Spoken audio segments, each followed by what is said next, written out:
Thank you for attending, from coming from near or far for our second annual Circa Sports panel. We're really excited to do this. We've assembled a great panel of four guys that give really four different perspectives on sports gambling from where they come from. And let's not waste any more time, but we'll get started. Our first panelist is Chris Zanayak, also known as Las Vegas Chris to many of you. Chris is a professional sports bettor.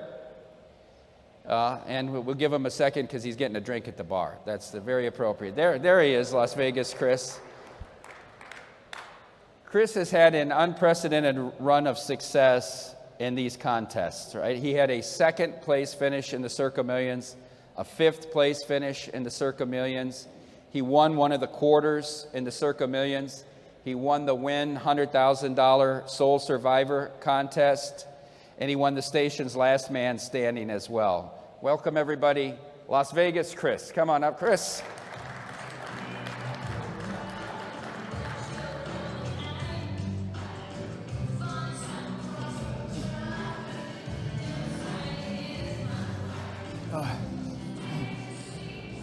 Our second panelist is Mike Pritchard. Mike Pritchard, the pride of Rancho High School, right here in Las Vegas, where he starred as both a tailback and a wide receiver, a 1990 national champion and All-American with the Colorado Buffaloes. He himself convinced Coach Mack to punt the ball to Rocket Ishmael in the Orange Bowl. We'll discuss that and some more about the fifth downs as well. Mike went on to be selected number 13 overall in the 1991 NFL Draft and had a 9-year pro career. Currently, he hosts Betting Across America on VSIN. Mike Pritchard, everyone.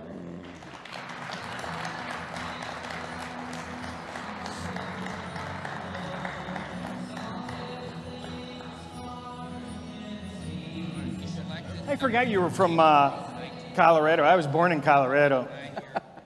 Our third panelist is Matt Metcalf. Matt Metcalf, director of Circa Sports. Matt came to Las Vegas and worked for Jay Cornegay at the Imperial Palace and at the Westgate, studied with some of the greatest minds, was a professional bettor for 8 years, so he has the perspective from the other side of the counter as well, and then was hired by Derek to create Derek's lifelong dream of having his own sports book, has built one of the best teams, we believe, anywhere in the world from a sportsbook operation. A champion of transparency, Mr. Matt Metcalf.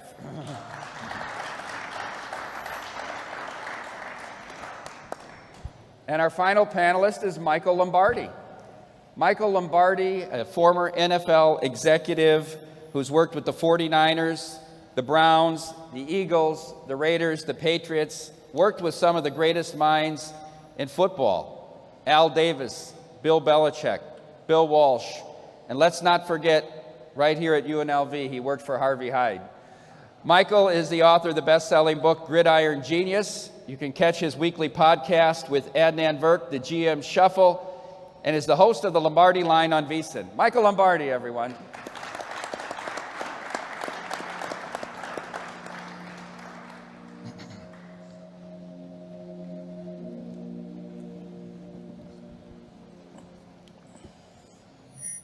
And we have our very own event. You have question cards on the table, everyone. A big part of this panel is the audience questions. And when we did this last year, there was some terrific questions from the audience that I hadn't thought of as well. If you want to fill out this question, put your first name, your hometown, if it's directed to a specific panelist, and then what your question is. Collecting those is our celebrity usher right over here on the left, if you'd like to stand up, sir. Mr. Derek Stevens. Derek Stevens is an auto parts supplier from the Midwest. Mr. Bolts and Blackjack himself. So thank you, Derek, for participating today. All right, we're going to start out with a question, and this was determined backstage with a coin flip. Who will get the first question? And it's going to go to Michael Lombardi. Michael, I want to talk specifically about the NFC North. Right now, you can get the Packers at minus 160 to win the North. You can get the Vikings universally around plus 250. Is there any chance that the Bears or Lions win this division? And if there isn't, shouldn't you just lock in a profit by betting both the Packers and the Vikings? Well, I think there's a huge gap between the Packers, then the Vikings, and then there's a bigger gap between the other two. The Packers, when you look over their team last year and you watch the championship game where they had a great opportunity, if they don't mess up the middle 8, which is the last 4 minutes of the first half and the first 4 minutes of the second half, they got a chance to win that. That was really a bad coaching performance. In the 2 conference championship games, Matt LaFleur has failed to deliver, but he's 26 wins over 2 seasons as a regular season coach. And with Rodgers and the addition of Randall Cobb as a slot receiver, I don't see a team in the North really that's going to be able to beat them. Chicago's offensive line is problematic. They just signed 39-year-old Jason Peters to be their left tackle. That's never a good thing. Never a good thing when you're doing that late in the year. And Detroit looks like they are a complete rebuilding team. When you give a head coach a 6-year contract in the National Football League, you've told everybody this is going to be a long road ahead of you. So, and Minnesota, with the COVID questions, with their inability to protect Kirk Cousins, we saw it yesterday in the preseason game. I think they're always going to be good, but never great enough. And I like Green Bay significantly. Any other panelists want to comment on that question? I just say it's been a fun offseason in the NFC North with the action we've seen, going back to the summer and just, will Rodgers play? Is he going to get traded? It's been speculation. We've kept the price up pretty much all offseason and just had fun kind of watching people, switch their opinions from the Vikings and all in on the Packers now that Rodgers resigned. So we'll see how that goes for the majority of our bettors who believe in the Packers this year. Next question is for Las Vegas, Chris. Chris, what percentage do you allocate to just picking 5 winners versus picking games others aren't using, lines you think will move, and other contest strategies? Also, what's your strategy with Thursday games and having to have all 5 picks in early if you use the Thursday game? Well, with COVID, you really have to wait until Sundays or Saturdays, of course, for the deadline. I'd only used one Thursday game last year because I absolutely had to. It was by far the best play. And it's just torture because, having that 0-1, if you lose that, torture you for an extra couple days is no fun. But you're also stuck with games where a lot of new information can come in. You've got information dump Friday mornings. You've got another information dump Saturday mornings. So I wouldn't do the Thursdays. And as far as worrying about, I worry about my games first and foremost. The strategies of avoiding other people's games and such isn't an every week type of thing. A lot of strategies with contests isn't every week. It may only happen once or twice a year in some cases. But the key is to get your games, number one, and if you have the luxury of understanding that if you have a choice between one that's going to be a popular game and one that's not going to be a popular game, I'm going to take the one that's not a popular game. Here's a question for Matt Metcalf. What type of bettor and bets do you fear, if any? Do you fear the number crunching model bettor? Do you fear bettors with more intel, maybe someone like a Michael Lombardi who has connections all over the league? Or is it as simple as who gets the best of the number most frequently? Yeah, I guess fear is probably the wrong word. We've opened a sports book here where we're asking the best sports bettors in the world to come bet with us. So we kind of know what we've gotten into. So any fear that we had was kind of out the window when we opened the doors and Derek said, bring it on. So, as a bookmaker, I'm definitely, I'm paying attention to the guys who are modelers and simulations, and I respect their opinion. But to answer your question, I think the guys that probably scare me the most or, cause me to jump quicker and move the number faster are the guys who get the information the fastest. We're there, like a typical setup for us is we have our tweet deck screen up with 7 different scrollers basically sorted by different sport, maybe college football, NFL, basketball. So we're just staring at this screen trying to get as much information as we can. But even then, and there's probably 5, 6 of us in the back room, even then the wise guys just have better connections than us and they get the information faster. And when I say faster, I mean 10, 15 seconds faster, but that's all it needs. When we're taking limits of 100,000 on an NFL game, and you have 3 guys who read it before you can take 300,000 in bets in 3 seconds, read it 10 seconds later and be like, oh, I almost got them this time. So yeah, I think the information is really what drives the markets these days. So, that's something you really have to be cognizant of and really just pay attention and try to get on top of it. Next question is for Mike Pritchard. Mike, you played in Atlanta where Magic City is renowned. Now, with Vegas hosting NFL teams, do you think teams will try to sneak out and have some fun on those days over, a la the Vegas flu with the Vegas Golden Knights? Is there any implicit home field advantage for Vegas, or with 50% of the fans expecting to be visiting team fans and a climate-controlled dome, should we view Raiders home games as neutral site games? I'll take the first question.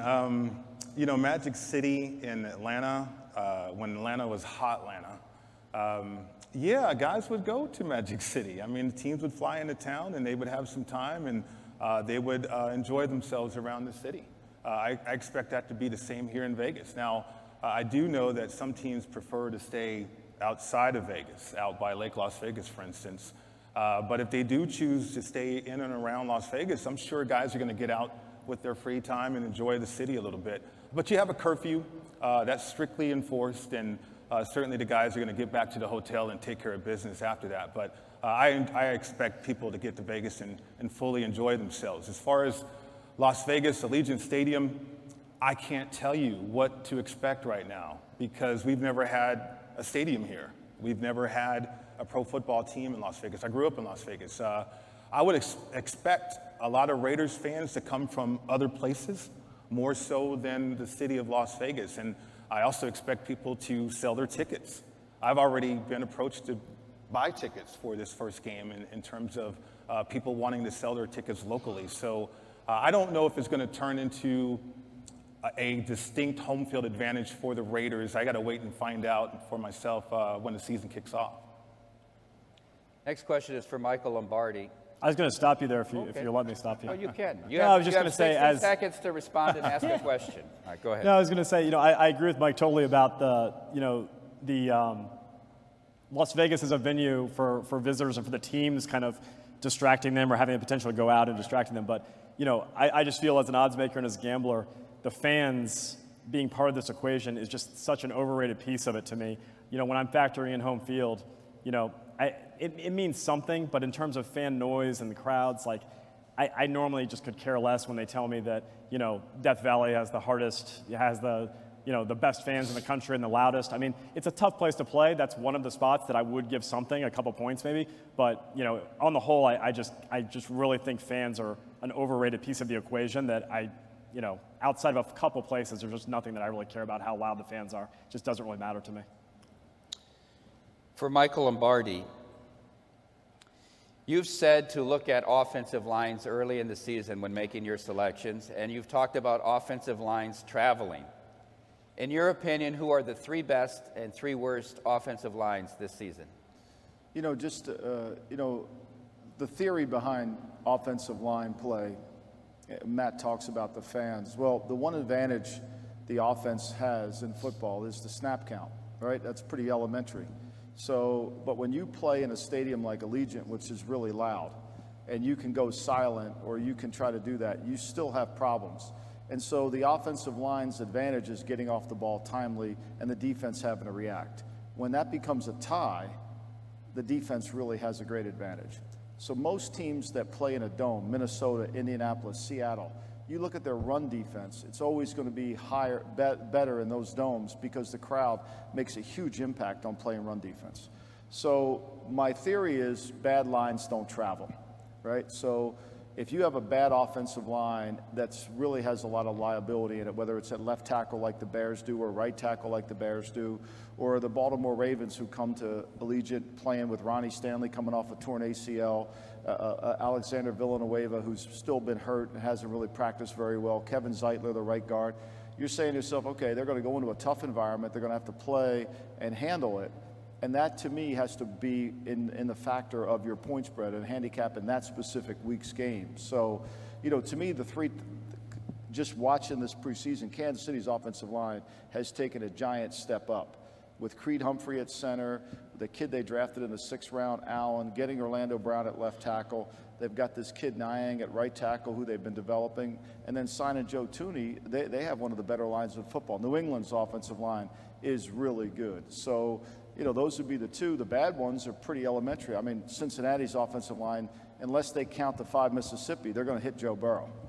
And nobody counts the 5 Mississippi. So, when you look at it, I think that's the number one thing you have to look at is offensive line play, and then offensive line play on the road. Add one more thing to what we were talking about with Mike.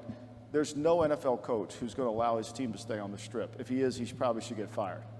So with the Las Vegas flu is only going to apply to other sports because NFL teams are going to fly in here and they're going to land at 4 or 5 o'clock. They're going to have a team meeting at 7 o'clock, and they're going to go to bed at 10 in a room. So they're going to be any time for anybody to play, and they're going to stay out at Lake Las Vegas, and they ain't going to stay over by the Aria. I can promise you that. Any other panelists want to comment on the offensive line question? I agree with Michael about New England's offensive line. I think Trent Brown going back there, place that he wants to play, he's going to be a force on the right side. Wynn on the other side is going to be incredible. A surprise offensive line that could be good. I'm keeping an eye on Seattle. Do you know anything about the left tackle? Have they signed him yet? No, he's still. Okay. Seattle's kind of been an issue because Yeah. they've embraced this hold out while you wait. Right. You don't have to practice while you hold out, so you don't get fined. And now Quentin Diggs is kind of added to it. Dwayne Brown hasn't gotten a contract done, so. You know, I mean, they've got to get the Brendan Shell, the right tackle's got to come through. They picked up the kid from the Raiders to play right guard, Gabe Jackson. So, I mean, I think they're going to run block. They're going to be more of. They're going to play like the Rams in terms of play action. Denver's offensive line, to me, is a top offensive line. I mean, they're as good. Garrett Bowles had 17 penalties 2 years ago. Last year with Munchak coaching him, he went down to 4. Next question for Mike Pritchard. Pritch, when you hear bettors say, for example, the Chargers are 19-5 against the spread as underdogs of 4 to 7 points the last 10 years. As a former player, does this just make you laugh knowing that one team had nothing to do with the other, or do you give credence to trends and patterns? This is a great question because my eyes have opened to trends this year or last year, the whole year I've been with VSIN. As a player or a former player, it's hard for me to leave that world and come into the betting world and understand these trends. Like you said, there's been a complete changeover with coaches with the Chargers now. And so, like, how is that trend going to continue? Players turn over too. So I give some credence to trends. I don't really factor them into my betting as often as others, but it works. I see people using trends all the time. Las Vegas, Chris, question to you as well. Trends and patterns, how important are they in handicapping for you? Oh, they're very important because the people that follow them help give me value because they follow it. So don't get me wrong, there are some statistics or trends that do have some value, but the overwhelming majority, I don't find any value in, and the people that are following them are doing me a favor, in my opinion.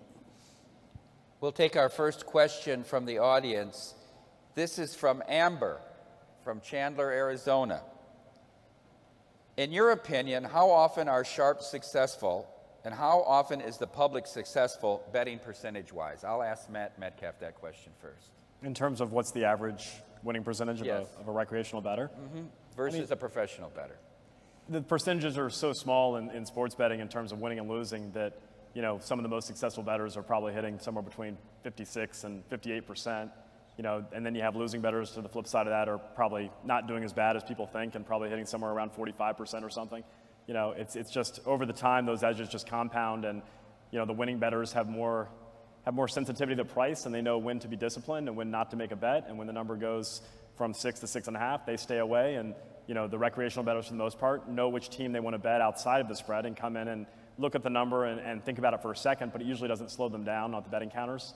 So you know, like I said, the percentages are very small. So any recreational bettor who really wants to put the time in and you know kind of learn from their mistakes and pay more attention to the number and kind of be more disciplined, I think has a shot to be a winning bettor at some point because of those small percentages.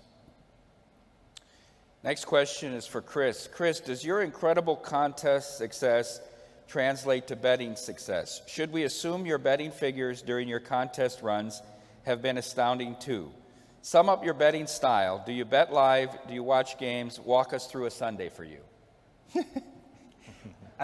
I'm the only person that had a better betting record than contest record. So maybe I'm a worse contest player. I was 1% higher betting last year on NFL sides.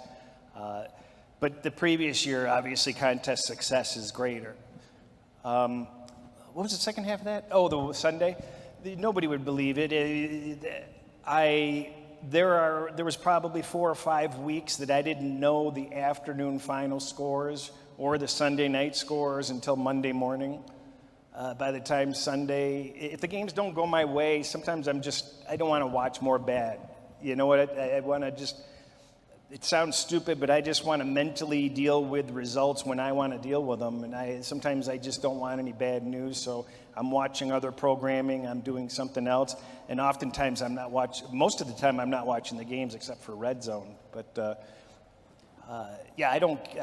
I don't care. Here's a question for the entire panel from the audience. Do the NFL rules continue to drive up scoring and affect the over-under on games? Michael, you want to take that first? I mean, I think there's no doubt it does. Yeah. I think the way they call the game is going to tell you a lot early, especially if they're liberal with the offensive lineman's hands outside. The way they allow contact on the pass routes down the field, those nitpicking calls, if they call them, everything's set up for the offense to score. And particularly for teams like, New England or Denver, or somebody who wants to jam at the line of scrimmage and, get their hands on the receivers and disrupt the routes, then they start getting called for it. And next thing you know, there's first downs and the scoring's going to go way up. So yeah, I think the rules, they want it to be basketball on grass. They do. Yeah, I mean, I think the NFL is the NBA. That's at least the way I look at it. As a receiver, I know they're not going to call offensive pass interference. I know that. We have formations, bunch. We'll use motion to get rubs at the line of scrimmage. And the National Football League is all about passing the football and scoring points now. And we know that. So, there's no doubt they want scoring to go up in the league. This question is for Michael Lombardi. It comes from E in San Diego, who was just to tell you he wished he could have been here this weekend to meet you, and he's one of your biggest fans. Thank you. Ernie Adams was the secret weapon in New England for years. Was he replaced by someone nearly as good, and will his loss be made up for? Should we subtract half a win from their total this year? I think, Ernie was probably the greatest rule expert that I've ever been around. He was really good. He understood the rule book well. Ernie is one of these guys who is so intelligent that it takes him a while to get a sentence constructed. His mind is going fast, but it doesn't come out that fast. And when he can have pause to think, the replay challenges are a little challenging for him. But what Ernie was not really as much on game day. Ernie was a historian of the game. So if we're getting ready to play Seattle and I'm in New England, and Ernie was going to give Bill the background on the Pete Carroll defense, the essence of the defense, how the defense was built, how it was structured, the rules of the defense, and that allows you to then devise a game plan to attack those rules and attack those specifications. So I think, over the years they've had people, they hired a guy from Detroit this year to be the guy in the booth for challenges for Coach Belichick, but 9 times out of 10, it's really Bill making the decision. When Bill didn't call timeout in Super Bowl 49, when all of us were screaming in the press box for him to call timeout, he ignored us all, and including Ernie. He didn't call timeout because he watched Pete Carroll on the other sideline, and he felt like they weren't organized. So he let it ride. Smart. Here's a question for the entire panel, and it comes from Rick D. Will an SEC team win the national championship this year, and if not, who? Well, I like Georgia. I did until Washington went down with an injury. So I don't think he's playing against Clemson. He's a young man from Las Vegas. He's 6'7". He's a 6'7" tight end and lit it up in spring. JT Daniels, I think, is going to take a next step forward, too, for that team at quarterback. I can't gauge Alabama because of the quarterback situation. I know when we had our run for the national title, we had continuity with quarterbacks. We had Darian Hagan. Before him, we had Sal Anesi. So those are quarterbacks that we jived with and we grew up with. So This is a whole new squad. I know it's a talented squad for Alabama. They're the top recruits in the country, but it has to come together. I mean, there's pressure involved in these games, and I'm just not sold on this young quarterback for Alabama yet. I got to watch him play. As an odds maker, I'd say there's probably only 6 teams in our ratings that have a chance to win the national title, and 3 of them are SEC teams. You know, those 3 being Alabama, Georgia, and then Texas A&M is probably kind of the long shot of the bunch. And then, you know, you just have teams like Oklahoma and Ohio State, you know, and Clemson who have just risen to this level. You know, Georgia, as Mike mentioned, is kind of the team that should be there year in, year out. Their recruiting says it. There's no difference between Georgia and Alabama and Clemson when you really look at the recruits these programs are getting. So you have to look and just say, you know, at some point Kirby Smart's going to put it together and Georgia's going to be there. So, you know, every year, I've mentioned this before, but every year I sit there and tout Georgia because just looking at the numbers and looking at the numbers they play to, this should be their year, every year. And I went to University of Florida, so it pains me to say that. But yeah, I just think that these top programs have elevated themselves so much above the pack that you get to a point where there's really not that many teams that can win it, and usually the team that probably is going to win it's in the SEC. You know, I think the hardest thing in college is to figure out this transfer portal, you know, and how even the rich get richer in the transfer portal. I mean, we said the same thing about Georgia when Mark Richt was there. If they had a better coach, they would have won, right? Now they got Kirby Smart, and we keep saying if they had a better coach, they'll win, you know? I mean, any time you watch Stinson Bennett practice for 4 weeks and he becomes your starting quarterback, like there's a lot of problems in your decision-making along the way. Like Stinson Bennett, I mean, I admire him for what he did, but he's not a Division I quarterback. And for him to be on Georgia's team last year really cost him every opportunity. So you got to, past performance predicts future achievement. And so you have to look at Kirby and you say, how many really smart decisions have you been making down there?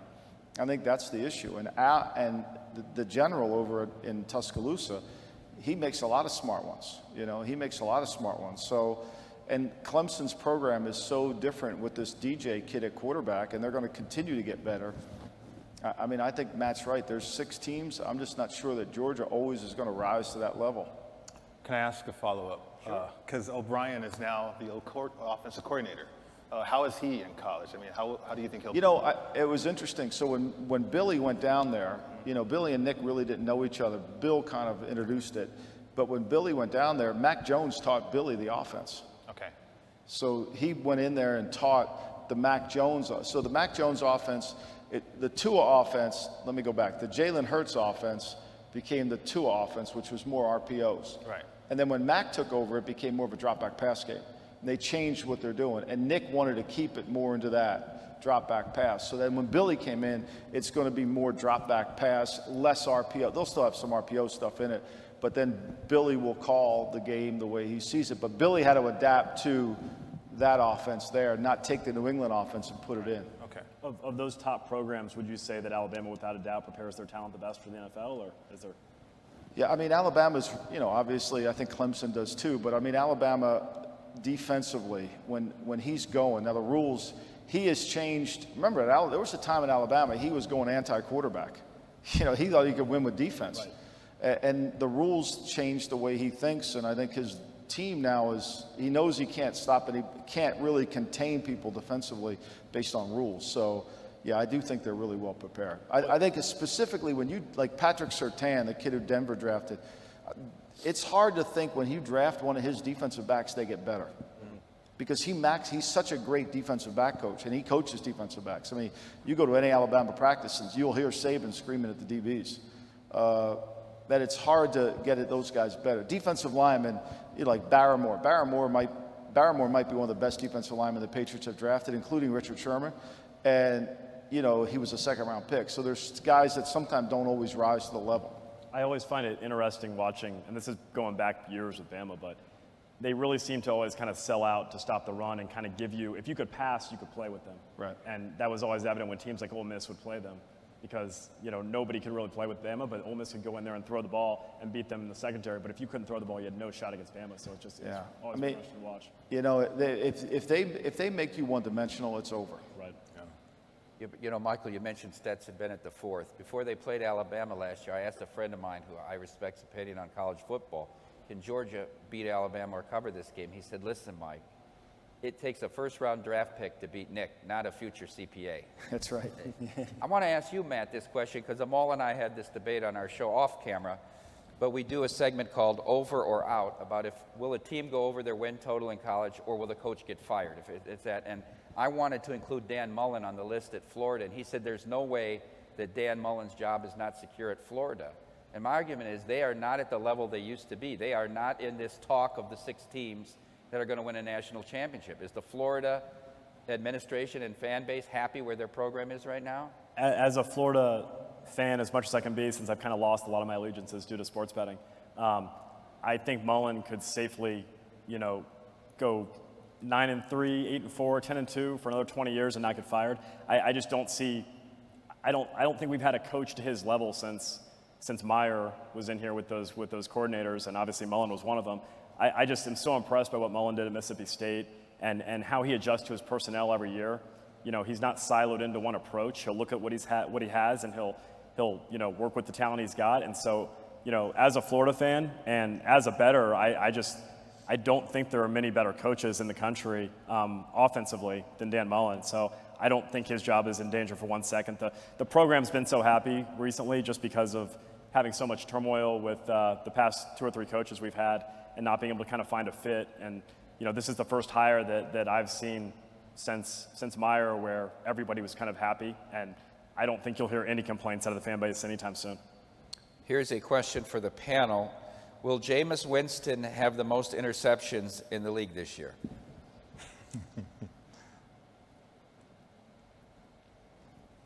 Look, I think Sean Payton's one of the best offensive coaches in football.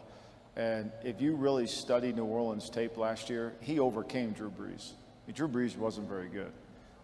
You watch the Tampa game when Drew Brees is playing quarterback, they can't throw the ball outside the numbers. And Sean was able to create an offense and still be effective with what they did with a quarterback who really couldn't throw the ball from me to the first table. So I think if you study Bruce Arians' offense, including Brady last year, the first year in Bruce Arians' offense, the quarterback always has a higher propensity for turnovers. And Jameis obviously had way too many at 30-something. He still threw for 5,000 yards in Tampa. So I don't think he'll play quarterback long enough to lead the league if he's turning the ball over, is the long and short answer of it all. I agree with that. I mean, I think he'll evolve. In Tampa, I think Jameis relied on his arm talent so much. Former college pitcher, he knows he can throw a fastball anytime, and really tried to thread the needle a lot of times on throws. And I don't think he will have that opportunity with the Saints. I think he's going to be more disciplined. Therefore, probably won't throw the volume of interceptions. He's going to throw some interceptions, though, but not to the level that I think we're accustomed to. There was a discussion on this on Follow the Money, because this is a betting market, not necessarily here, but in some other places in the country where they offer a lot of props, about who's going to lead the league in interceptions. And if you went back and studied the last 10 years, what the characteristics of that quarterback was, they have 3, right? One is that the team's on average 6 wins, and none of these quarterbacks reached the playoffs that led the league in interceptions. 2 was that they had in the top 8 in pass attempts. His team had a top 8 in pass attempts. And then there was another category about margin of victory. But the quarterback that fits all of this year would be Jared Goff in Detroit.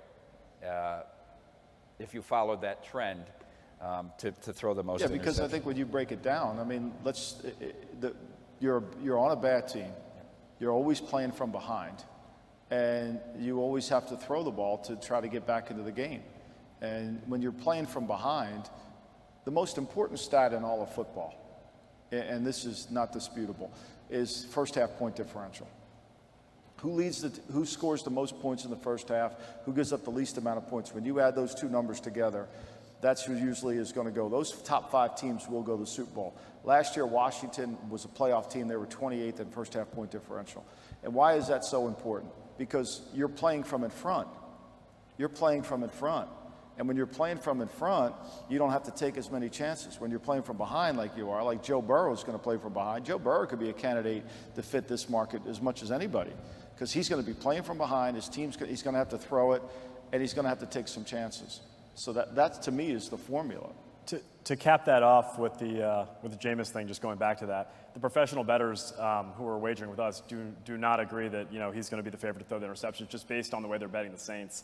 And it goes back to Michael's point.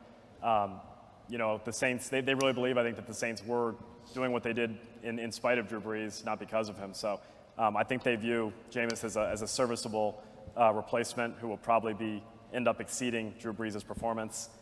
Personally, I'm not the biggest NFL fan in the world, but I think Jameis is must-see TV, and I can only compare him to one of my Florida quarterbacks who I really like. He's like Rex Grossman reincarnated to me. He just thinks he can make every throw, he can fit it in every window, and no matter what, it's just exciting to watch. So I'll be enjoying watching Jameis the first few weeks of the season. This question comes from the audience, from Ian in Evanston. Peekaboo Marquis, we see you. Are there any Super Bowl long shots worth playing this year?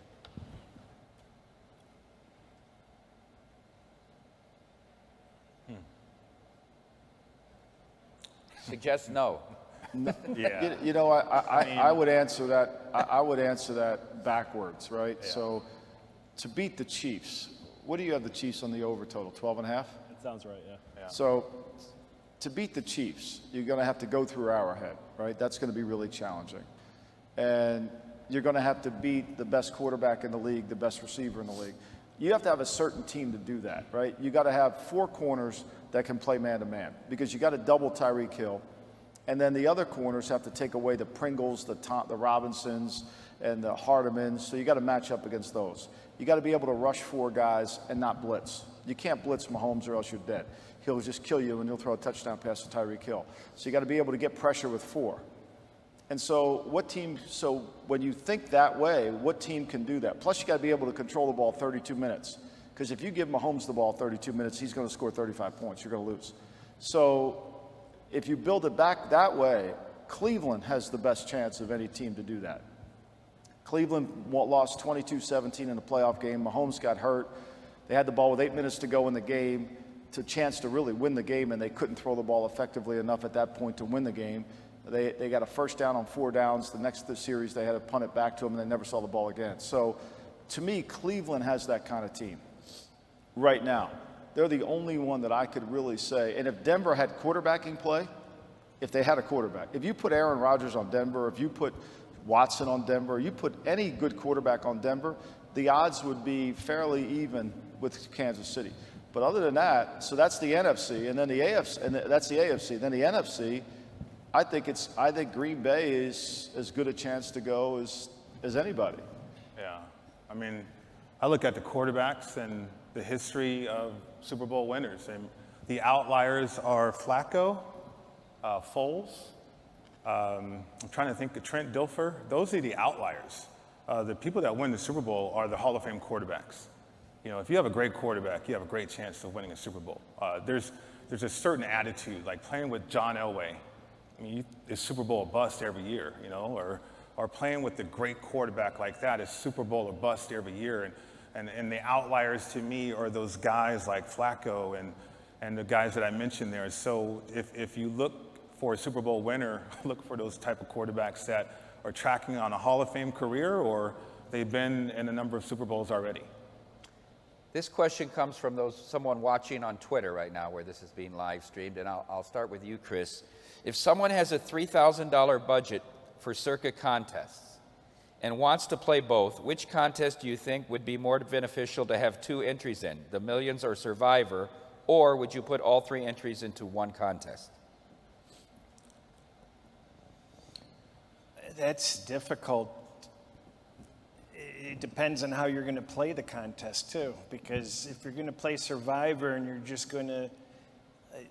The big favorites are your friend, not because you're going to take them in advance. They're your friend because you're not going to take them, and you want everybody else to take them, and you hope they go out. So it depends on how you play these contests. whether you're going to be aggressive or whether you're going to sit on your hands and just try to advance. Some people, it's complicated because in Survivor, you're playing with people that have their models and they know the very best sequencing to finish out the season. But more than likely, whoever wins is not going to follow those. So it takes a lot of thought. You're going to have to think outside the box, but you only need to pick one team. So, but the sheer volume of people in millions is tough to overcome. I would probably go with 2 million because obviously you've got all the prizes, the quarterly prizes, and you're paying 50 spots, right? So you obviously, I think you're paying, how many spots are 6 digits this year? 7? We really stretched it out. Yeah, I mean, it's a really... Went from 3 down all the way to like 7 or 8. Yeah, and there's a really high number that is 5 digits. And so just I was thinking strategy, because I honestly don't think about money when I'm in contests. So I was just thinking strategy, but obviously there's one winner in Survivor. So you've got a lot of different ways to get lucky in millions. Any other panelists want to comment on that? Okay. Here's a question from Nolan in the audience. Why don't more NFL teams, and this gets back to the Ernie Adams question, hire a full-time specialist to handle timeouts, et cetera, and optimal fourth down decision making? Because the head coaches think they can do it. But it really isn't. We all react to it on game day. It's really a problem on how you set up the game. How do you set up the game? How do you call the game? Like when we beat Atlanta, we were down 28-3. Everybody blames Kyle Shanahan because he didn't run the ball. That was really Dan Quinn. Kyle Shanahan's job as the offensive coordinator is to get first downs and score points. That's his job. Somebody has to tell him to run the ball. You could be on the headset in New England and Belichick will tell Josh McDaniels, stick a run in. Okay, you want to pace the game. You want to pace. Now, the analytical people will tell you can't do that. A 4-yard gain is meaningless in football. You have to take, but you have to pace the game. If you're going to beat the Chiefs, you got to pace the game. And so this idea that one person can be in the box helping the coach, if he hasn't prepared the game plan on Monday through Friday to practice and pace the game, I'm not sure that guy could do any good. Here's a question from Jay from Boston from the audience. Who was the last Alabama quarterback that was impactful in the NFL, and does that lack of success mean anything? Is it Joe Namath? Kenny Stabler. Stabler? Yeah. You got to go back. Michael, when you're evaluating individual players, does that factor in if a school has had success with a particular position or who the coach is or that coach has? Who the coach is. Yeah. Walsh used to say all the time, very few people can coach the quarterback and even fewer can evaluate them. And I think that's true. Like when I was at the University of Arizona, obviously their program's down, they're trying to rebuild it. I said to them, look, what I would do is I would find David Cutcliffe at Duke, right? David Cutcliffe's a really good quarterback coach. David Cutcliffe really can evaluate quarterbacks. I mean, not pro quarterbacks, but I would find his recruiting list and try to steal that, copy it, because he has a pretty good handle on it. And so it's the same thing with these teams that understand. Like Jimbo Fisher has a reputation for being a really good quarterback coach, but he does, Kellen Mond holds the ball too long. Winston threw too many interceptions, which was a problem at Florida State with Jimbo. That never got fixed when he was there. So you kind of have to analyze it without being perceived as a guy being, this is exactly what he is. I think more and more quarterbacks today have a better chance, though, because of the NFL bringing college concepts offensively to the National Football League. So you're seeing more and more quarterbacks. You're seeing San Francisco take chances on Lance and guys that haven't played that much college football because they're going to implement what they're used to. And a lot of these guys playing quarterback, they go to Peyton Manning's camp. They'll go to all these quarterback camps from when they're in the 10th grade, and they're repeatedly going to these camps, and they play in these same systems from high school to college and out to the National Football League. So you'll see more and more quarterbacks entering the league, I believe. Which teams do you feel are strongest at special teams, And which teams are the weakest? This question comes from Dave from Henderson. I mean, it really comes down to the head coach, right? So last year, Brian Flores was brought up in New England. And, New England, there's a lot of time dedicated to special teams. The roster's dedicated to special teams. There's 6 guys on the roster in New England who are just basically put on this side, they're on special teams. This guy is going to be, they're specialists. Matthew Slater doesn't really have a position. He's a specialist. Brian Flores didn't miss a kick all last year in field goals. Their special teams, they won 2 games for them in special teams. They beat the Rams.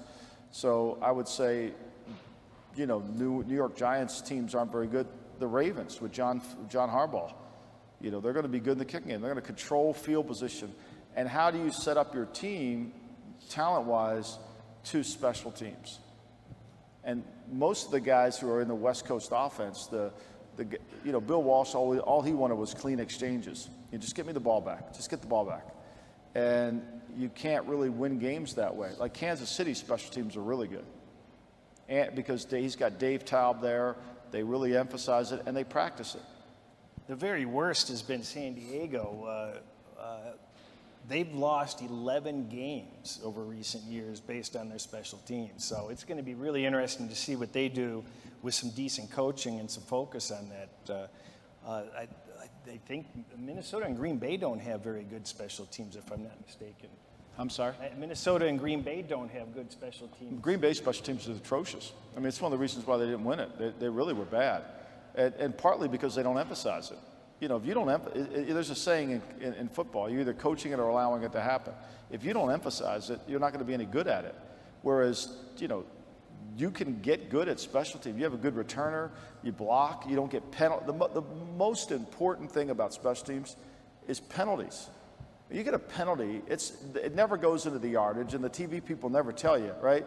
So you get a kick, and you catch a punt at your own 20, and you get it out to the 45, and the next thing you know, when you come back from commercial, the team's snapping the ball at the 10, right? Well, that's a 35-yard penalty.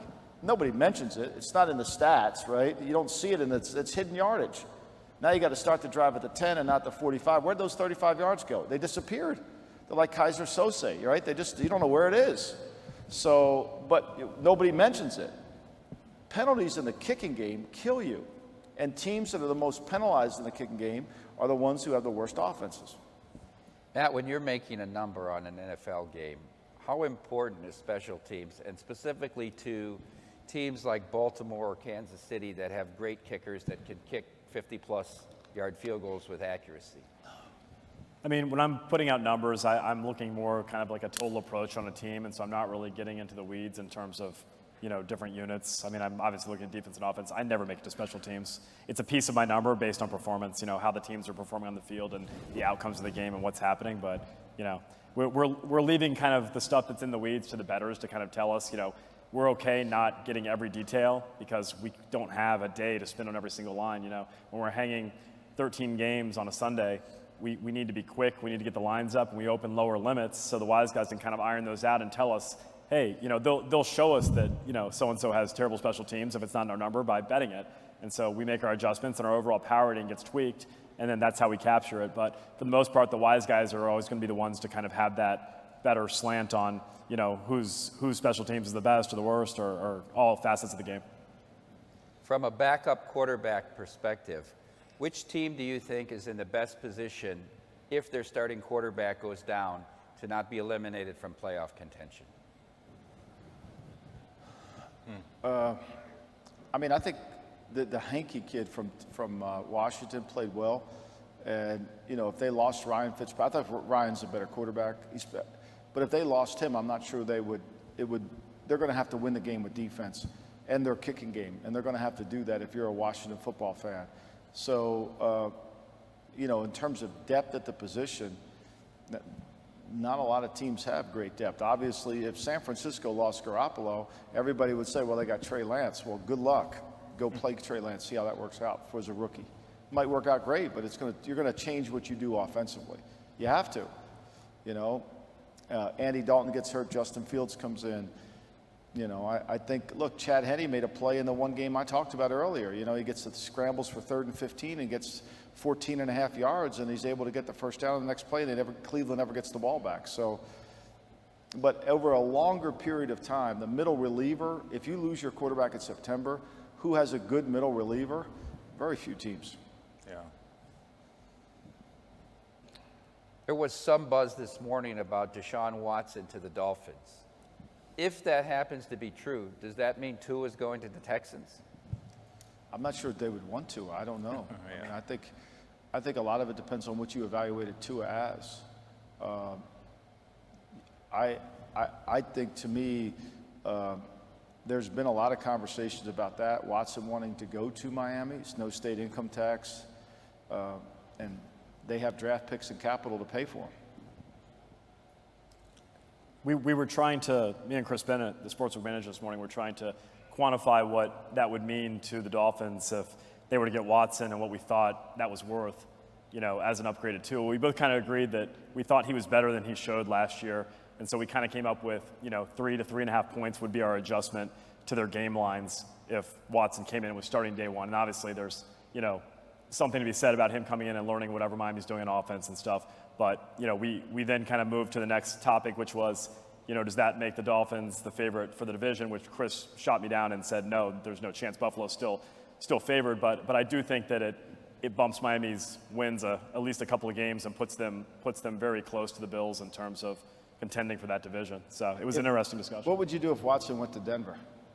I mean, I think, he's worth a touchdown to his team. So going to that team with the quarterback situation they have, I mean, I think it's worth at least probably 4.5 type points. I mean, it's a big move. It's probably 2.5, 3 wins. I mean, it's moving them way up, like you're saying. So Gardner Minshew goes to the Eagles for a 6th-round draft pick. If that was his market, why weren't teams like Dallas that really don't have a solid backup quarterback out there trying to get him? They've been trying to trade Gardner Minshew since March. I mean, and they've been trying. They were trying to get a 4th for him in March, and they couldn't get it. They settled for a 6th now.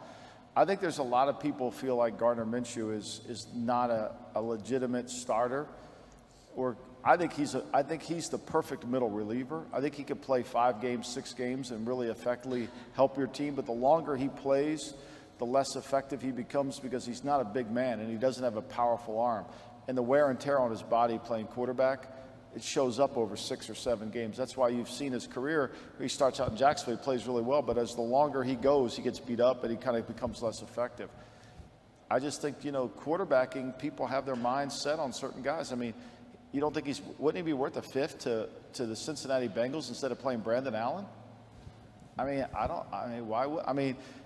Jacksonville took the best deal they could get, and that was a 6th. It told you there was no market for him.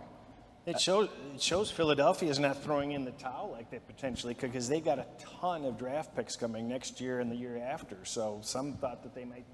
And I think, Chris, that they're not sold on Hurd either. Right.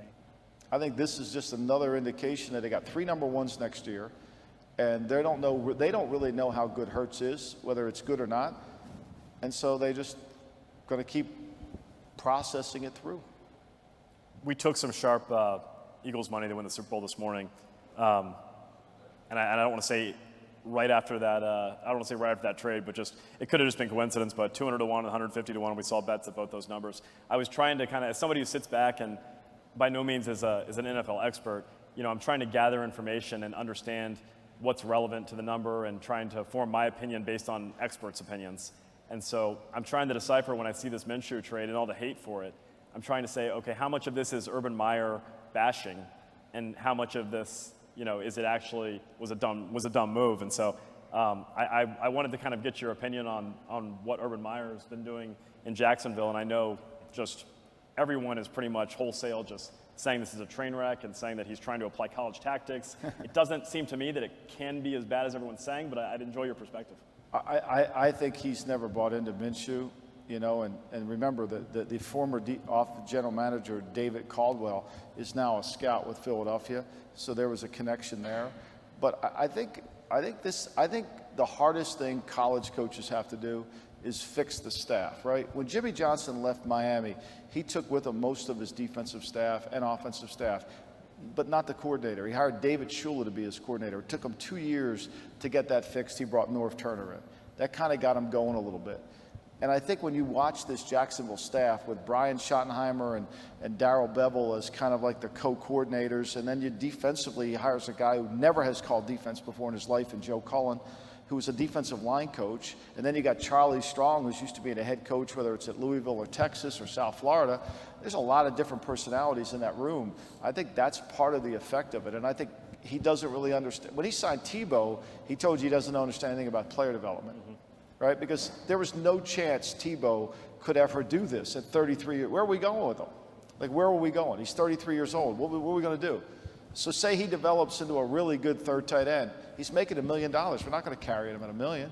So it just shows you that he's thinking about players, not thinking about the NFL and a team process. And that's going to take some time for him to learn it. Is there an overall kind of like the brotherhood of NFL coaches? Are they quick to kind of reject these college coaches or not think they're on their level in terms of, I know that's it's kind of irrelevant. I mean, Mike could answer that too. I think that the guy who comes from college has to walk into the room and prove to the assistants that when he says something, he knows what he's talking about. Like, he's got to be able to walk in and say to Brian Schottenheimer, Brian, look, I want to be able to get to the line of scrimmage and change into a better play than what we're doing. Or we got to be able to play cover 3 this way, or we midpoint that. He's got to be able to come up with his job as the chief figure-out officer.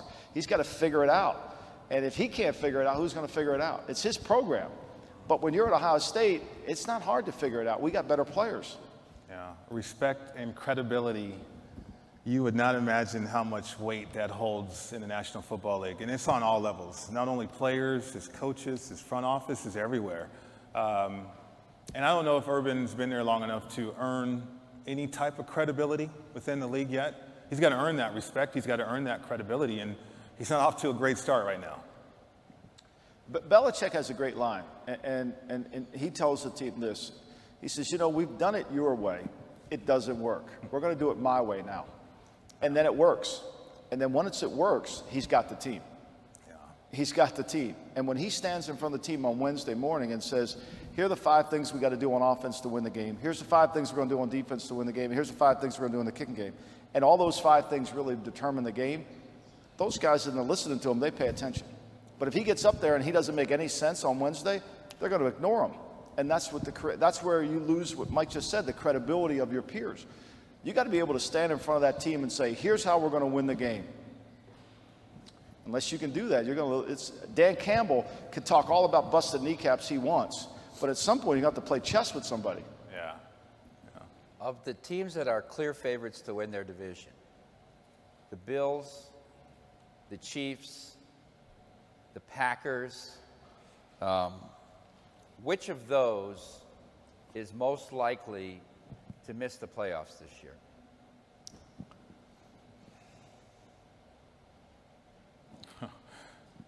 That's a great question. I'm high on the Bills this year. I mean, I saw Josh Allen in his pro day at University of Wyoming, and the guy is amazing. He's got a cannon for an arm, as everybody knows, but he's got that extra. He's got that it factor. I mean, this is a kid that wasn't heavily recruited, but he knew how to find a way to get to Division I football. He was projected to be the #1 overall draft choice. That didn't happen, but yet he still worked his tail off. I was at the Pro Bowl, and there's a net. It's about from me to you, Mike, and he threw the ball, just warming up your arm, he threw the ball over the net. So everybody was talking about his lack of accuracy throwing the football, and he heard it. He heard everybody chiming in and chirping about it, but yet he just dug in and worked harder. So I think that's the type of quarterback they have up there in Buffalo. I've never seen in my career a quarterback change his accuracy like he did. I mean, I just never seen it. I mean, to me, it was an anomaly. I mean, literally, I don't think he could have hit the table in front of me. Yeah, he missed the net from here to Mike. He was 55% in college. He was the third first-rated quarterback in 2019. He played a whole season without fans, and all of a sudden he's 69%. I'm not saying he can't do it again, but just show us. I'm with you, Chris. I mean, I think, we're talking about special teams. They lose Andre Roberts. who was huge for them last year in the kicking game. And, you know, their defense, they played from in front in a lot of games. They were very good in first half point differential. If they get into a little bit of a nut cutter, and then the other thing, they can't run the ball. They haven't been able to run the ball on anybody. When they played Kansas City, they threw the ball every play. They opened up the game with 14 straight passes. They can't run the ball. And so, can't stop the run either. huh? They can't stop the run either. And they can't stop the run. They have some liability, and this summer has masked it over too, because, you know, they've been so good in the preseason. And the other thing is, their leading sacker last year was A.J. Klein, 5.5. They don't, and Jerry Hughes had 5.5. They don't pressure the quarterback. How important is the relationship between an offensive coordinator and a quarterback? And if the one relationship is successful, how does it impact the quarterback when he leaves? And the Atlanta figures into both these examples. Matt Ryan's best season was his season with Kyle Shanahan. He hasn't replicated that since Kyle left. And my concern is about Ryan Tannehill, whose statistics under Arthur Smith are a clear strata above the whole rest of his time in college and the pros. Now Arthur Smith goes to become the head coach in Atlanta. How much does that hurt Tennessee this year? I think it can hurt. I think it can be an impact, but you're asking professionals to work it out, though. I've been on opposite ends of the spectrum. I've had a Hall of Fame quarterback struggle with a new offensive coordinator and really couldn't understand. I mean, you're getting into the building 5 o'clock in the morning. When you leave meeting with the coordinator and now you get the players coming into the building, you're sitting in your locker frustrated because you don't understand what they're doing. And then I've seen a Hall of Fame quarterback have the world open up to him and see it differently because he's got an offensive coordinator that just elevated his game. And so they're in sync. I mean, it was crazy to think about where you have one quarterback, both Hall of Fame quarterbacks, one struggling because he just can't understand this offensive coordinator and the philosophies and tendencies, and then you have one Hall of Fame quarterback that all of a sudden, I think I can take my game to the next level, and that happened. Tennessee's going to have some problems. We were talking before it started. There might be some COVID leftover issues with what's happening now. Tannehill has had one of the 2 best years in a row for a quarterback quietly, and he's due for a lot of regression. And he's been very lucky with bad ball bouncing and interceptions. And I think with the new coordinator there trying to change what they've been doing with Henry, and it's just going to be disruptive over there. I think there's this, and just from watching the NBA, there's been any guy that got COVID in the NBA and he came back, he never looked the same until 3 weeks later. It took him a long time to come back. And I think Tennessee's September, because of all the COVID, they had 2 more coaches got put on the COVID list today, whether it's Tannehill, whether it's their offensive line coach. They're going through a bunch, you know, and then they play in Tennessee. Weather is really the biggest factor in September more than it is in December. We talk about weather more in December than we do in September. But weather in September is way more important. And if the conditioning of Tennessee, because they have had so many COVID, when they host Arizona on a hot day at 1 o'clock in Nashville, at 12 o'clock in Nashville in the humidity, that could be a real problem. That could be a real problem. And I'm not saying don't take Tennessee in a survivor pool or don't take Tennessee as one of your 5.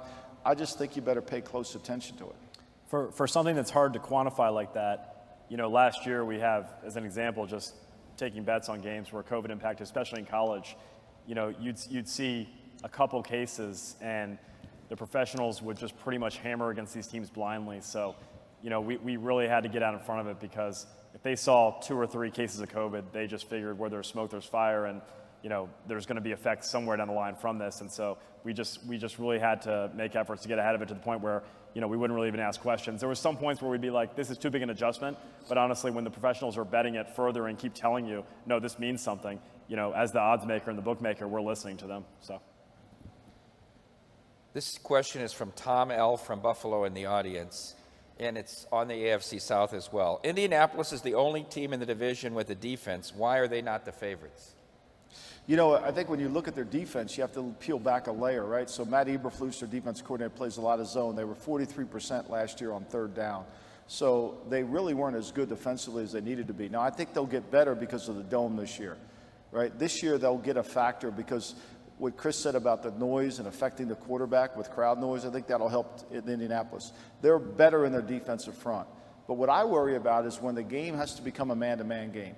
And every game becomes man-to-man, no matter how much you want to play zone and how much you don't want to play zone. You got to be able to get off the field on 3rd and 6 by playing man.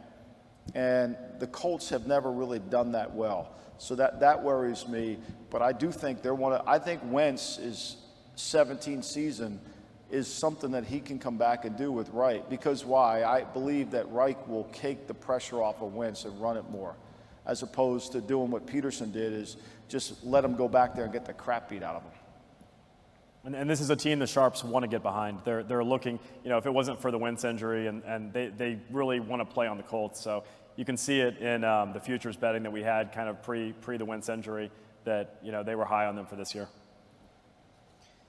This question comes from Norm from Las Vegas via Chicago, and it's for you, Chris.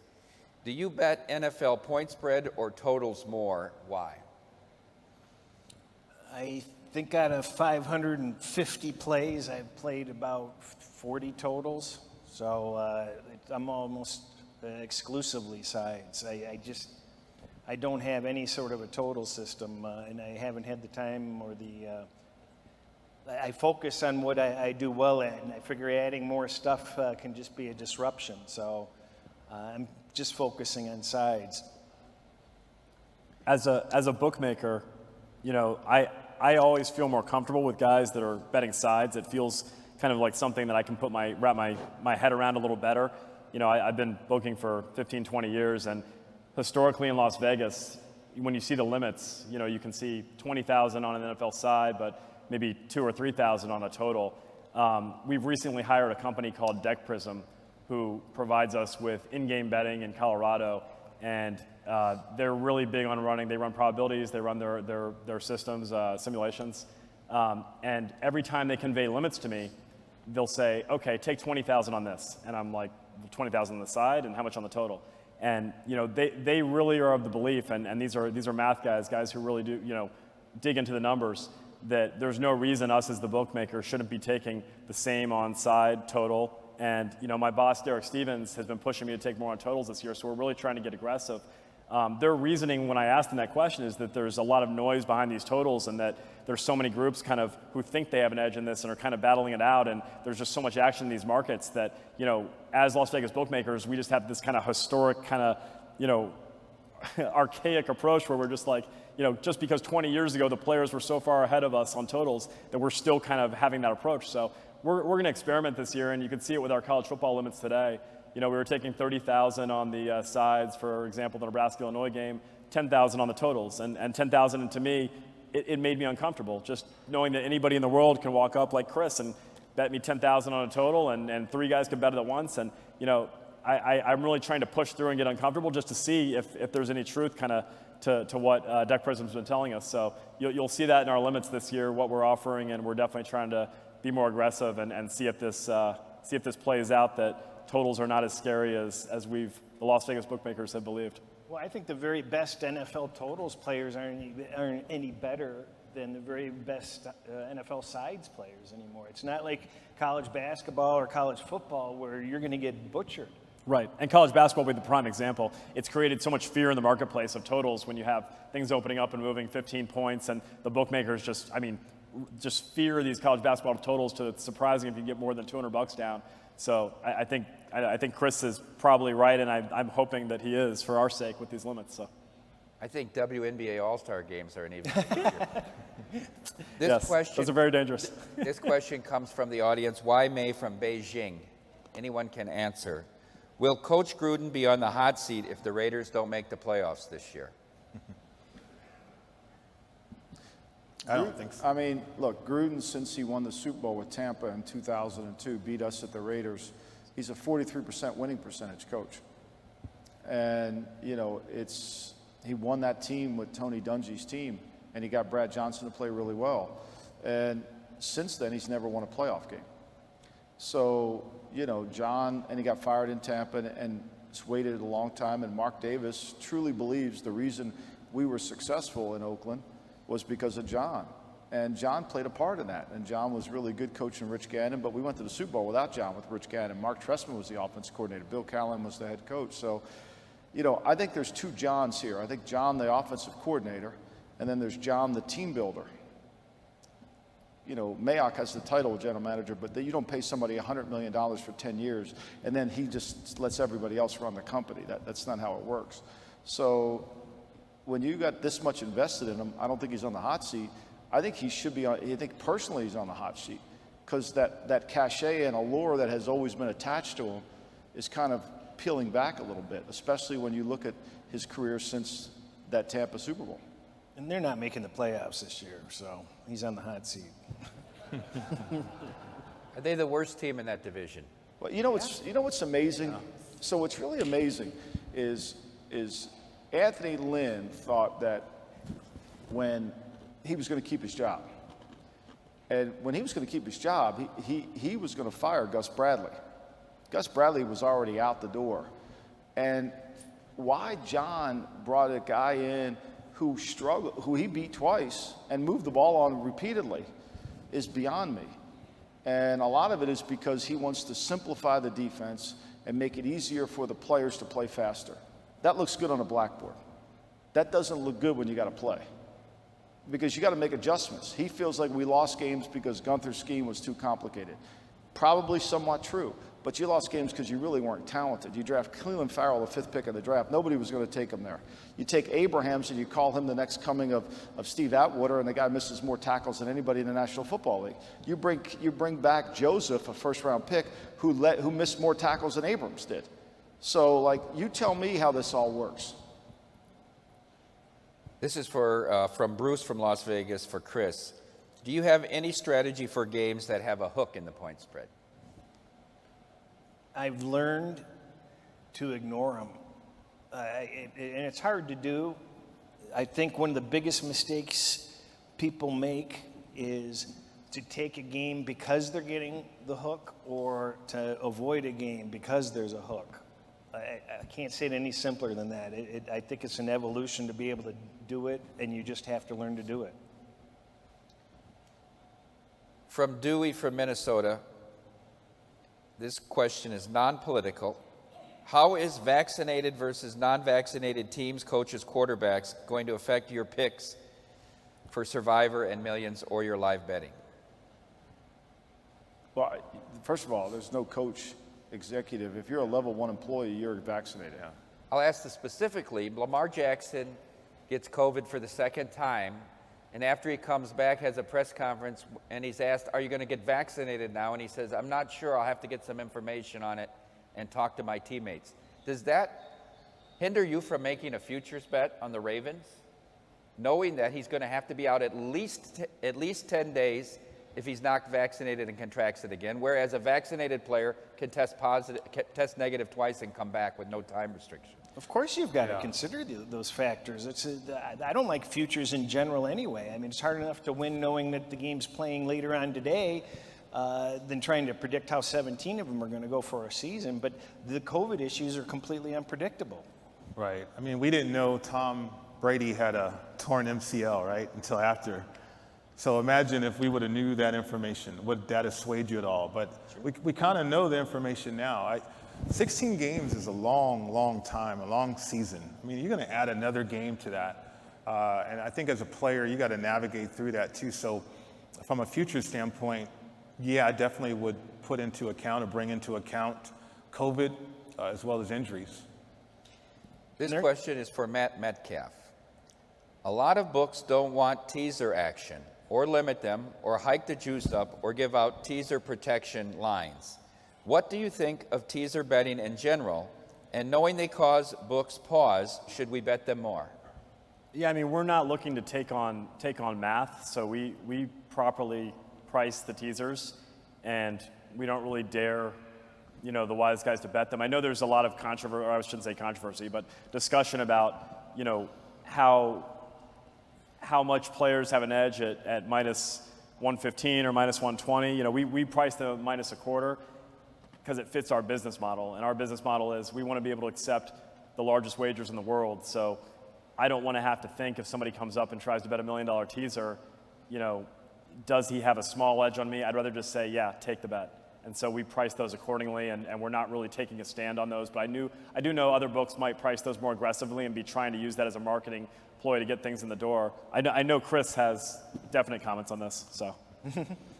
Yeah, I think 125 is too strong to pay on a teaser. So you're basically just you're just appealing to people that don't know any better. I think you can still make money at 120. And that would be more reasonable. And it's still a losing proposition for the player. We base a lot of our... Yeah, well, you know what, here's the other thing is buying points in college football. Why are you charging an upcharge on buying points in college football? There's not a single number worth buying an extra point. I think we just use minus 120, don't we? What? I think we just have minus 120 to buy any points, I think, on college. Sure? I'm not sure, but No, I thought so, really. I think it's higher than that. I know we're higher in the NFL, but I thought we were just minus 20. Because I agree with you. I don't think there's any points worth. You know, I try when we're booking games for college, I try to dissuade our guys from using the juice on any number because I just don't think any number is important enough. Included 3 to use it in a college game. Yeah. You know, outside of maybe like if you're getting into a game that's got a total of 45, like a Northwestern Michigan State type game. But yeah, I just don't. If you're seeing a lot of two-way action, I guess that's something that could justify it. What I was going to say regarding the teasers is we rely on the professional bettors to tell us what the correct price is. So when we price something minus 120 and we have professional bettors that are winning players with us still betting it, that's a sign to me that I can't sell this particular product at that price because I'm not going to make money on it. So I'm forced to kind of take that next step up. And granted, I could probably go minus 23 or 24 and maybe get rid of that edge, but minus a quarter puts me in a spot, like I said, where it really emphasizes or lets me do my job with what we're trying to do here, which is take big bets. And so I'm able to safely take a $500,000, $1 million teaser and not have to worry that long term I'm going to lose money and lose my job, honestly. So that's kind of where we're coming from for that. We want people to gamble, and we think we have it priced fairly. Not everybody agrees. I have a comment from Twitter and then my own comment, and it's about terminology in this sports betting industry. The comment was, we should probably stop referring to wise guys since that term has a connotation of impropriety. Use of the term sharp for smart bettors is more appropriate. My opinion is I don't like the term sharp either because it implies that somebody else is obtuse or dumb. I would rather say someone's professional or more experienced. Your opinions? You know what, you're going to run into... Everybody has their strengths and their weaknesses. So to classify anybody as a sharp, I don't have contest superpowers. Okay? I got lucky. People get lucky.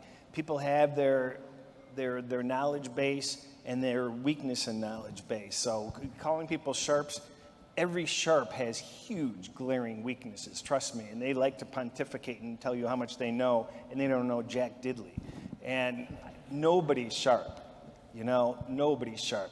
Everybody's struggling. Everybody's struggling. Well, as I say, if you notice when I talk, I try to rotate those terms because I think they're all equally stupid. So I feel dumb saying each one, but you have to refer to these guys as something. I mean, long-term winners. I mean, there's definitely a select group of guys who, when they bet, you respect their opinion, and whether you want to call them sharp or professional, it kind of doesn't matter to me. But I do think that it's done a disservice probably for professional bettors because it's like Chris said, you have these sportsbook managers and a lot of these books who conjure up this term of sharp. Oh, that guy's a wise guy. And when they come in the door, in their mind, this guy wins 90%. He hits 95%. And in reality, half the time these guys are doing stuff we don't even know what they're doing. Like with us, we noticed something really interesting, I would say, because there's a lot of books formally and still that won't let you bet both sides of a game. So, somebody lays -7 on Monday, and then they realize, there's an injury or something happens against their bet, and they want to get off it. And it turns out, maybe the guy takes plus 6.5, and that's good for the house. We want guys laying 7 and take plus 6.5. And there's books in this town that will get mad at you for betting both sides of a game, and it makes no sense. Who cares whether this guy bet 2 bets or somebody else got it? It's all money. To sit at there and look at it and make it that personal. That's really the thing that I think sports betting needs to move towards, and there needs to be better relationships from the guys who are sitting on the bookmaker side to the bettor side, and for the bookmakers not to take everything so personal and realize that this is a numbers game, and like some days they're going to win, some days they're going to lose, but in the long term, they're going to win. The math works for them. And the wise guys are sitting here grinding their edge. They're going to make money too. We can both make money, and it doesn't have to be so contentious, and we don't have to act like, you know, every bet is an automatic winner when these guys come up and bet. You know, they lose plenty of bets. I'm sure Chris will tell you. So I think the word you used, one of the first words you used earlier was noise. You talked about blocking out the noise, and Chris has kind of made his whole presentation today about ignoring the noise. And I think really the person who does the best at this at 57, 58, 50, is the one who blocks out the noise. Mm-hmm. Because this whole sharp concept is really noise. Mm-hmm. Steam is noise. The line movement's noise. Because who's moving the line? Like, who's making this? Is it, you know, we have this notion that there's some really intellectual think tank buried underground in Colorado that's moving the number because of their algorithm. Like, that's just a crap. The people that block out, Daniel Kahneman wrote a book called Noise, which I urge everybody to read if you're going to get in a contest. And what he wrote about was essentially if you gave 5 insurance adjusters the same claim, they would all come up with a different claim. All of them have expertise in the field. All of them have done this, have experience in the field. They all would come up with 5 different. And so the point of the thing is the noise is what separates everybody else. The biggest fallacy that people don't realize is you can't fade the public. Fading the public doesn't work. Those percentages, they're meaningless because there's so much more that's behind it. You can't fade the public because, as you mentioned earlier, they don't lose at a rate that's bad enough for you to win going against them. Right. It's absorbed in the juice. So, right. And the bet percentages have so many different variables that they're meaningless. How important is handicapping officiating? And do you use that? For instance, are there trends with officials that you would use for home versus road or totals? And I want to separate it because I hear these, you know, Bill Vinovich, the road team covers 52%. I think that's nonsense stuff, right? But over 3 years, Ed Montague, you know, the average number of runs scored when Ed Montague is behind the plate calling balls and strikes, right? He goes to the over 72% of the time. Is there any value in looking at trends with officials? Well, there certainly is in baseball, and I'm actually have that on my radar this year to actually look that up ahead of time.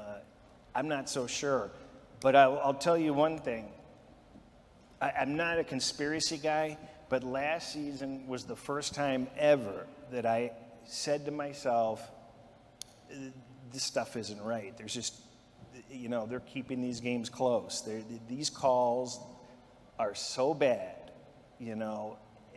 It's hitting the radar. That's all I'm saying is it's hitting the radar. There has to be something. Maybe they want to intentionally keep these games close and exciting. I don't know, but I don't think anybody in this room that watched football last year can deny that there were calls that had no business being made, and then they aren't even overturned. I think there's 2 different kind of facets of that, and the first one would be, you know, when humans are involved, there is the potential for bias. So obviously you're going to have guys who, you know, do trend towards, you know, balls and strikes being, you know, a bigger strike zone or a larger or a smaller strike zone.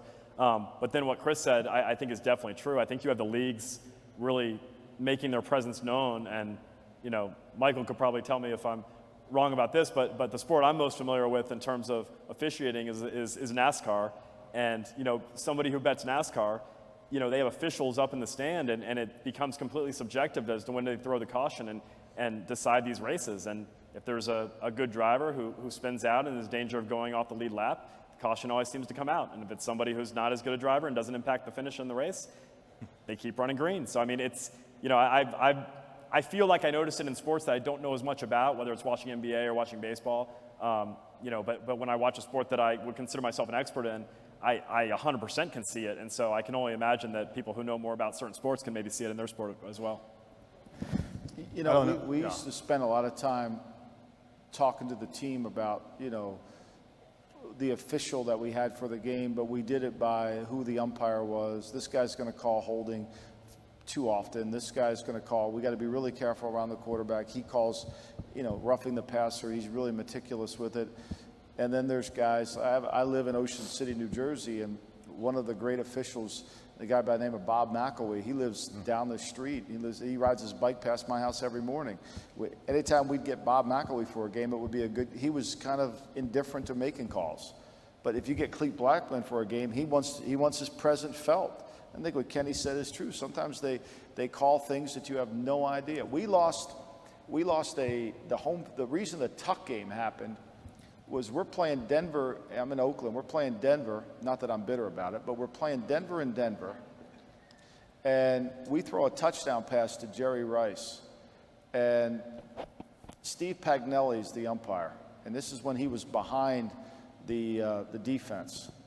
And he calls tripping on Frank Middleton because Frank Middleton's blocking a Denver defensive lineman. And he sees a guy going through the B gap, so he just moves his big butt over just to take a little piece of him so Gannon has a second to throw the ball. He called tripping.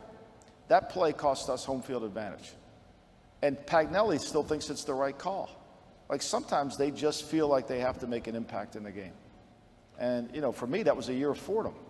It cost me a year of Fordham for my son because that cost me a playoff check. Right, I would have gotten beyond that. We didn't have no Tuck. So I don't know how to explain it. The thing to remember, though, everything ends up in the line eventually. If there's any piece of information, you might have an edge for 3 weeks, for 2 months. But like, what are you going to do? Like Kenny made a great point. Like there were no fans last year. Are we going to take out all the official calls from last year? Are you going to replace those? I know a lot of people are throwing out. I mean, when I do the show, you do a show with Josh Applebaum. He loves to talk about the officials. Yeah. We're talking about officials in the preseason. Like, Josh, I mean, I've been in preseason. Like, they just want the clock to run, Penalties were called at a much lower rate last year, significantly. Oh, the reason the scoring was up in the month of September is because there had to be, there's nothing on file. This is like the Kennedy assassination. You'll never find the memorandum. But it was like, there's no way they were going to slow the game. They wanted points in September. They didn't call holding. There were no holding calls in September. Once they started calling holding, all of a sudden the under started to come back into play. What kills a drive? If you get a holding call on any drive, your chances of scoring goes way down. To overcome 1st and 20 or 2nd and 20, it's over. You see a holding call on the first drive, you might as well punt it. I will say this, there's no reason for officials to have headsets though. And I think every official now has a headset. And they do have the bank in New York. Talked to Dean Blandino about this when he was the head of officiating. And they do run things to New York. They have a bank of TVs that they're looking at. So I'm not saying factor it in, but why do they have headsets? As a player, I've never seen an official have a headset out there on the field. There's a rule change this year where the NFL is going to be able to communicate with the referee and correct errors that aren't challenged based on them watching the broadcast. I don't think this has been talked about enough, or we understand the impact of it. But that's why they're wearing the headsets. Okay. They're self-reviewing every play from the league office to correct errors that you're not even challenging. So when you played, Mike, so as a receiver, did you have officials telling defenders, watch the hand checking, talking to them to kind of correct their action like a basketball official tells them you're getting to be too much hands like that? Do officials talk to the players during the game? Absolutely. Before a game, an official, you'll go up to them and say, okay, what are you calling today? I'm going to call it tight. I'm going to call it loose. I'm going to call it like I see it. You get a feel for the crews. You get certain crews throughout the league for all the games, and you get a feel for which crew is going to call it tight, which crew is not going to call it as tight, what you can get away with, what you can't get away with. So as a player, you understand that. So, I mean, before the game, you certainly establish that. Because all these guys are working with these teams during the preseason, too, and joint practices. And you get a relationship with these officials out there. I want to ask this question. I'm an officiating guy, right? But what do you think when the NCAA takes an officiating crew from a small conference to officiate a college football playoff game or a major bowl game? I always felt that's not fair because they're not watching the games at the same speed in smaller conferences as they are in the Power Five. I think that's fair. Yeah, it never made sense to me. Yeah. A couple lighthearted questions, and then I'll finish with a serious question. This one is for Mike Pritchard from Bill C. from Pennsylvania. After playing 10 years in the NFL, what was your most memorable moment? Wow. Can I have more than one?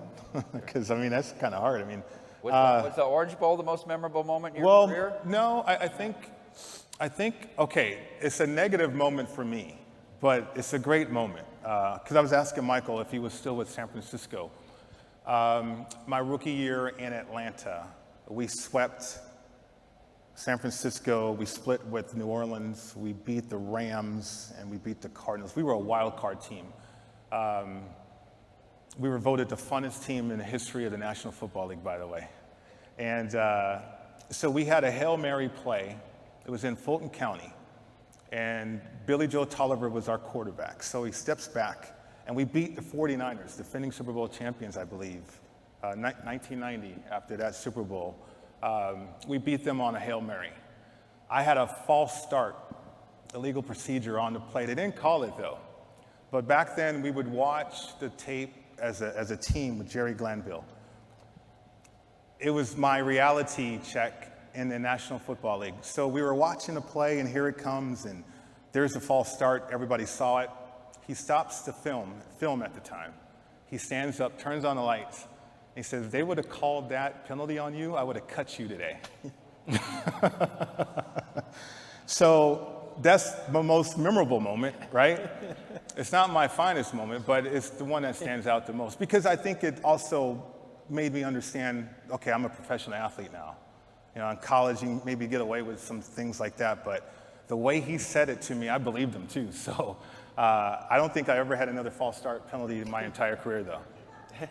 Rich, how incredible was that 1990 season at Colorado, the fifth down at Missouri with J.C. Louderback's crew, and then the Orange Bowl, the punt return, the controversial clipping. I mean, take us through that run with Coach Mack and that team. Well, I mean, it was unfinished business because the year before we went undefeated. We lost to Notre Dame in the Orange Bowl, and we had a guy named Alfred Williams who was a first-round draft choice. He could have came out and been a first-round draft choice, but he chose to come back. We had a number of guys in that similar situation. So we played Tennessee in the Pigskin Classic, and Bill Walsh called the game along with I think it was Stockton. He was in the NBC booth. And it was just one of those games in which you could feel the professional football team with both of those teams. The Tennessee, I mean, they had Alvin Harper, Carl Pickens. I mean, they were loaded with a lot of players, and so were we. So it started off shaky because we played to a 31-31 tie. Then we lost to Illinois on the road, and we just had that moment to pretty much come together, and we had enough games to get back on a roll. And it was just a magical year. But once we got back to the Orange Bowl, with the fifth down game involved, we just felt like we were destined to win the championship. We just felt so much confidence with that situation. And to take you behind the curtain on the Rocket punt, Tom Ruin, our All-American punter, had been kicking the ball away the whole game, kicking it out of bounds, staying away from the Rocket. We were at midfield, and we had just enough time that Notre Dame could perhaps do a 2-minute drill and get back and kick a field goal and perhaps beat us. And so Coach Mack called timeout. He called Tom Ruin over, and he told him to kick it straight away, kick it out of the back of the end zone. And Tom said he kicked that ball as hard as he could, but yet the Rockets still fielded it. And the rest is history. I mean, there was a clip. I got the tape. There was a clip. Chad Brown should have made the tackle. Chad Brown, to this day, I'll call him up. Chad, you should have made the tackle. But he didn't make the tackle, and there was a clip on Tim James, and fortunate for the Colorado Buffaloes. For Michael Lombardi, will The Sopranos prequel be as good as the original? Yeah, that's a great question. I don't know how anything could be as good as the original. My son texted me today. They're traveling. My son's the wide receiver coach for the Patriots, and he said, everybody on the team's watching The Sopranos now. He said that Cam Newton's on season 4, thinks Richie April's the greatest character of all time. So I don't know how anything can get better than The Sopranos. I mean, The Wire, I think, is as good as that, but I try not to put my expectations up too high on the many saints of Newark. I'm excited for it, though. I am that. I have a final question. It's directed to you, Michael. You know every player on every team, even the backup guards. You have sons on 2 staffs. You have intel and connections all over the league. You have info that nobody in this room has. Yet even with this head start, massive advantage over the average folks, betting and winning NFL, even for you, would be a tough task, as the best don't expect to get 60%. Is betting on the NFL a fool's errand? You know, I don't bet. I don't bet. I mean, 2 years ago, I had a really good year. I was close to 70% when I was giving out picks on VSIN, and I kept track. Last year, I listened to way too much noise, and I think that in part the problem is if you don't watch the tape. The thing that I did in the National Football League for 35 years was I basically handicapped teams. I mean, that's what you do.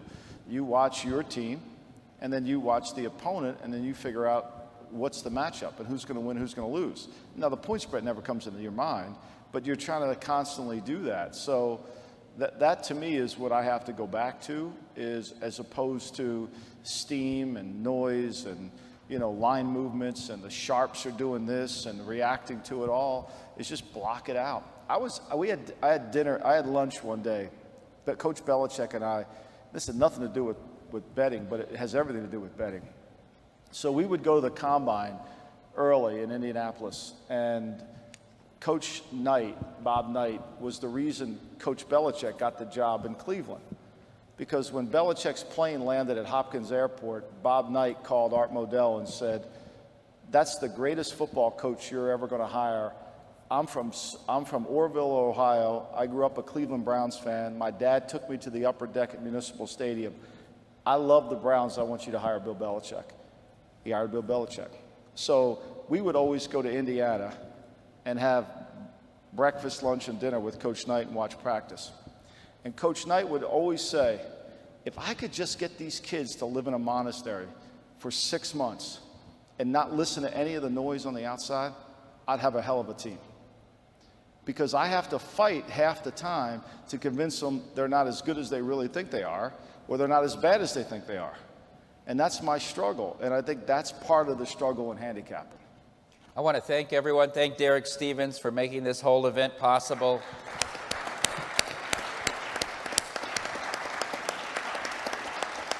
I want to thank the audience for your participation, great questions, and thank our panelists.